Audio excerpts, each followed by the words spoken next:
Have you ever wondered what it would be like to visit the land of your ancestors, to walk among those who came before you, and maybe even get some advice from them? Well, today, we're diving into a story that does just that, a vibrant and moving tale about family, music, and remembering.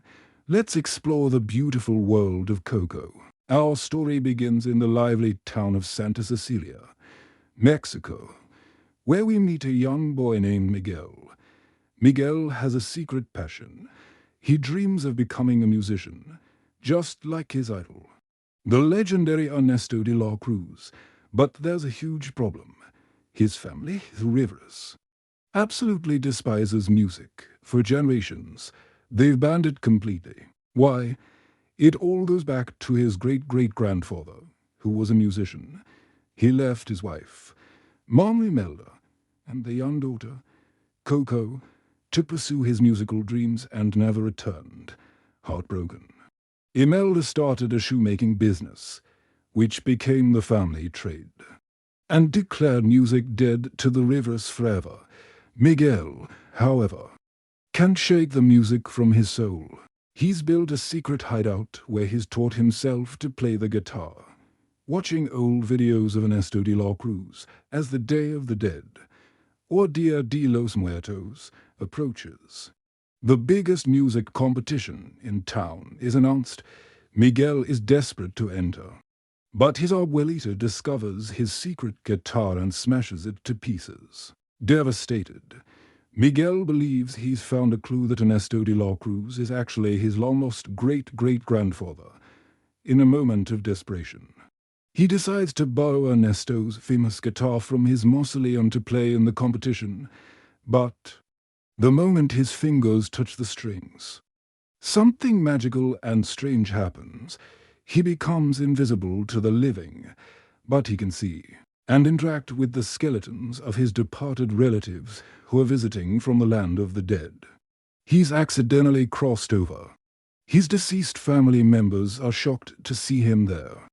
They explain that he has been cursed for stealing from the dead and must receive a family member as blessing to return to the land of the living before sunrise, or he'll be stuck in the land of the dead forever. Mama Imelda agrees to give him her blessing, but with one condition: he must give up music. Miguel refuses. He believes his true great-great-grandfather, Ernesto, would understand his passion, so he runs away to find him. Along the way, he teams up with a charming, down-on-his-luck skeleton named Hector. Hector claims he knows Ernesto de la Cruz and promises to help Miguel find him. In return, Miguel must take Hector's photo back to the living world and place it on an ofrenda, an altar for the dead.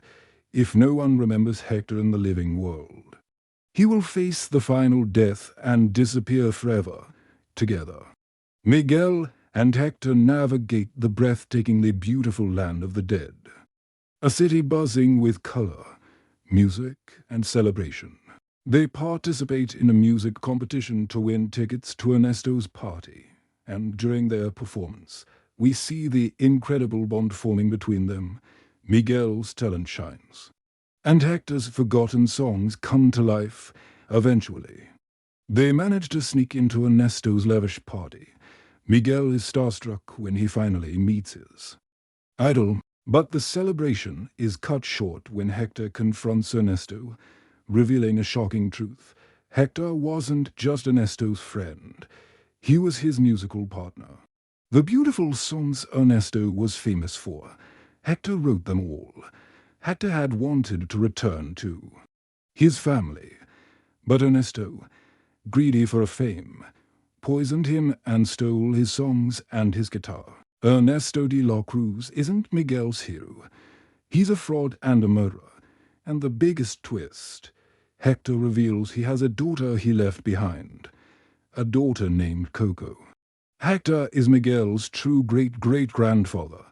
Realizing the terrible truth, Miguel is captured by Ernesto, who doesn't want his secret exposed. But the Rivera family, led by a furious Mama Imelda, comes to the rescue. In a climactic confrontation, Ernesto is exposed to the entire land of the dead and is defeated. But time is running out. The sun is about to rise, and Hector is fading fast because Coco, now a very old woman with a failing memory, is starting to forget him. Miguel gets Mama Imelda's blessing this time. With no conditions and races back to the living world, he finds his great-grandmother Coco, frail and unresponsive. Desperate, he picks up Hector's guitar and plays Remember Me, the song Hector wrote just for her before he left, as he sings. A flicker of recognition appears in Coco's eyes. She remembers her father. She smiles and shares stories about him, revealing the torn piece of the family photo she kept, which shows Hector's face. The family finally understands the truth. Music wasn't a curse, it was a connection. 1 year later, music fills the Rivera household once again. Miguel proudly plays alongside his family. In the land of the dead, Hector is celebrated and reunited with Imelda and Coco, who has since passed on. The family is whole, on both sides of the veil. It is a powerful reminder that our loved ones are never truly gone as long as we remember them. Thanks so much for watching this story breakdown with me. If you enjoyed it, please hit that like button and subscribe for more. See you next time.